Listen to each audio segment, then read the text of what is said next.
Welcome, everybody. I'm Egan, and this is What's Working in E-commerce, put on by Caravan Digital.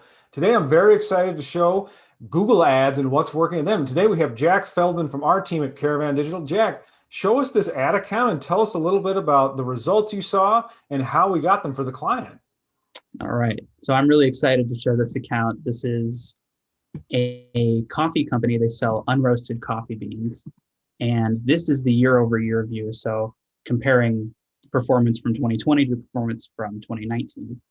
Um, First metric I want to point out is conversion value. So this is just revenue they've gotten from someone who clicked on a Google ad, went to their website, and bought something.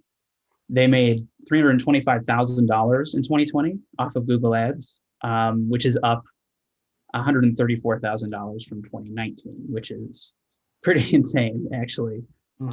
Their the return on ad spend, which is another metric that we really like to look at, is about 9. So they're making 9 times the money they're putting into Google Ads, essentially.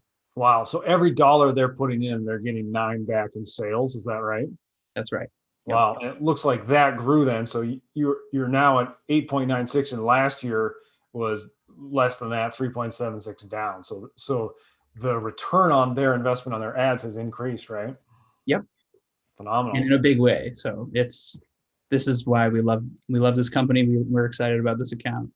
And they spent $36,000 roughly and made $325,000. And it looks like they spent $500 less than the previous year, and their sales went up 134,000. Is that right? That's right. Yep. Wow, this is a ringing success. And I'll say I've never seen conversion value over cost or return on ad spend ROAS that high in a Google account. That's why I wanted to bring you on and have you talk about this. Mm-hmm. Yeah. So going into, why did this happen? What did we do? Right. This isn't magic, it definitely takes some work. So we have to go into, why it's working. Feels like magic. It feels like it. Yeah. For the client, it feels like magic. For us, it's the nitty gritty. So we're going to get into that a little bit. Account structure is a huge part of it. So just as an example, I like to use this Roaster Brands ad group or campaign right here. And the way we've structured it is that we have each brand of roaster that our client sells in an ad group. So this makes it a little more granular, and it makes it easier to optimize for fewer keywords, but making the account more efficient. So they're spending money on very particular keywords that are high converting, like branded roaster keywords like this. I mean, this is a very small set of keywords, but we're using a couple different match types here. I have exact match, phrase match, and broad match modifier. So we're really covering our bases, making sure that we're not missing any really important queries, but we're also weeding out all of the junk that we would have to by adding negative keywords. So something I just thought of about that, Jack, is not only are you doing pretty strict matching, I can see with the brackets there, that's exact match, right? With the quotes, that's phrase match. With the plus signs, that's a little lesser known one, that's modified. What is that? Modified broad match or something? A broad match modifier, yeah. Yeah, those words have to be in the query that someone searches on Google. What's interesting is if someone is Googling something this specific, they're serious. They want to buy one of these things, right? Yep. It's a very it's a very bottom of funnel sort of keyword. Yeah, that's great. And I'm blown away by your click-through rates here. Wow. Yeah.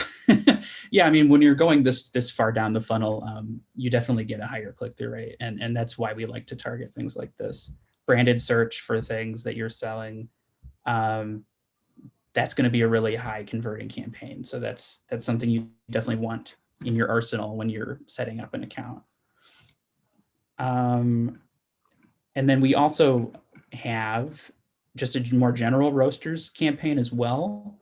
So this isn't as exact, but we're still using a wide variety of match types to make sure that we're not missing out on anything, and also make sure that we are getting those bottom of funnel keywords for someone that doesn't really know what kind of roaster they want exactly, but they know that they want a roaster for home. And again, the This is click-through maybe rates are really, more mid-funnel, higher in funnel. They don't know which brand, but they want to search and shop, right? yeah. And the click-through rates here are still great. So coffee roasters for sale. This is sort of a bottom of funnel style keyword because they're looking for things for sale. They're ready to buy, but they're just looking for more of a general coffee roaster. So it's a little nuanced, but you know, it still works. All right. So another thing that we want to look at is ad copy. So I want to give myself a little bit of credit here. It's not just keywords. It is also writing the ads and making sure the copy is accurate to the keywords you're targeting, and also translates to the landing page you're sending them to as well. So we look at ads and extensions here on the left column. And just a reminder, I went back to this coffee campaign. So this is a campaign where they're selling green coffee beans that haven't been roasted yet. And the operative keyword in this campaign is green coffee beans. So you'll notice that green coffee beans is in all of these, or a variation of it. Unroasted coffee beans is also a green coffee bean. But that ad group is paused because we just wanted to go with green coffee for now. And it also calls out benefits in the ad. So they have basically better than fair trade quality coffee. They're also coming from small and sustainable farms that they know personally. They know the owners of these farms that give them the coffee beans. So sourcing is really important for this client. So we make sure that we put that in the ad because that's what sets them apart. While we're also making sure that we're targeting those keywords that we have set that we're bidding on. And then if we go over here to final URL column, we have the ads sent directly to their coffee pages. I even have one going to their featured coffee specials for premium coffee beans. So doing a little bit of A/B testing there to see which landing page does better. And the conversion rate is actually really nice for the specials page. So that might be something we want to use in the future for other campaigns, maybe even dedicate a search campaign to their specials. All right. Very cool. So you're thinking about what does the person see when they search on Google, not just the keywords that they search for, but also what do they care? Why are they going to click to this client's site? And then when they click to the site, they're seeing something where they're seeing exactly what they want to see, exactly what they search for, and they're able to, browse and then take action right away. Mm-hmm. Yep. So you got to get your targeting right, and you got to make the copy pretty compelling as well. It's a good 1-2 punch. Can't really forget one. So we went over structure a little bit. We went over ad copy, and then budget is another thing that is a pretty big factor. When things are working really well, you want to step on the gas pedal a little bit and make some more money out of these ads that are already performing really well. Because if your budget's really limited on something that's doing really well, you're not making the most out of it if it has a lot of potential. And that's the case here. So if I go over to how we did on Black Friday in the month, or just the whole month of November, actually. So we doubled this client's budget starting on November 5th. And I have a comparison here. I'm comparing the month of October with the month of November here. So they were up when we doubled the budget, but their revenue went up by $35,000 in the month of November. And that's huge. And their return on ad spend actually went up too. So, you're worried about spending more money, losing that return on ad spend, having that take a dip. I mean, that's what you should usually expect. But in this case, every transaction was so valuable that essentially the ROAS just went up. And they did spend double, but they made nearly double and kept their ROAS really steady. Sorry, I've got a lot of lines here, so we'll just focus. That's phenomenal. One thing that comes to mind on that is just, we obviously run, paid social as well as paid search. Mm-hmm. And so something we see a lot is when you hit a great return on ad spend on Facebook or Instagram ads, you sort of expect when you hit that gas pedal and you start spending more, that your return on ad spend is going to fall, and you kind of like brace for that. You understand you can't scale that all the way up. But in this case, you really didn't lose that as you spend more. You just made more money. So it made a lot of sense to push this client to spend more. Huh? Yep. Yep. And judging on this, I mean, I'd probably push them to spend even more than double because we didn't even lose return on ad spend. We actually gained. That number actually went higher. So a concern of theirs though was, it's a Black Friday bump. It's not really sustainable. So I kind of wanted to dive a little bit deeper on that to alleviate those concerns. If we look at the 2 weeks, so this is the comparison view of the last 2 weeks of October up until we started doubling their budget on November 5th. And then the 2 weeks after we doubled their budget. So this is before Black Friday, but they still had a double budget. Their ROAS went down by 1.39, but it still remained at 10.68. So that's a really impressive return on ad spend still. And then they made almost $8,000 more than the 2 weeks prior.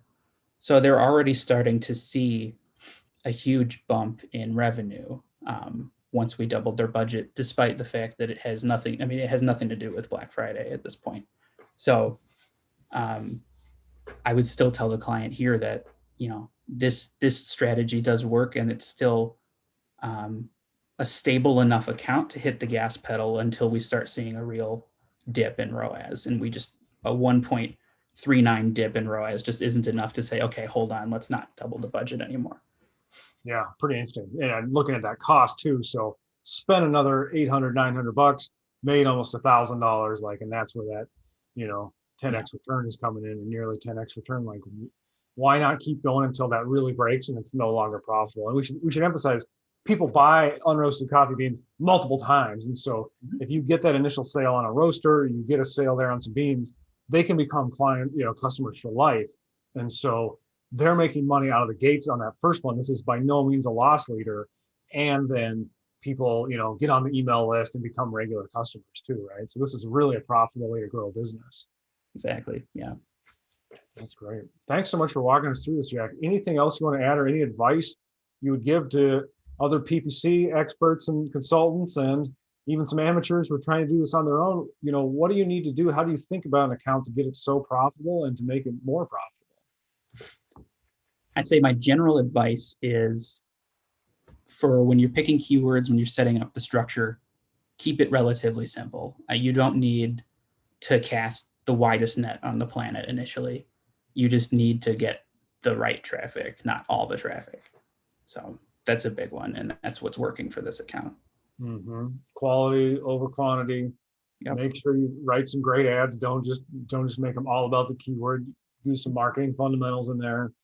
It sounds like you've been pruning these for negative keywords and really watching the keyword match types. Yeah. And then when things are working, you're really hitting the gas, right? Absolutely. That's awesome. Thanks so much for joining, Jack. Great having you. Good to be on. Yeah. See you guys next time on What's Working in E-commerce. All right.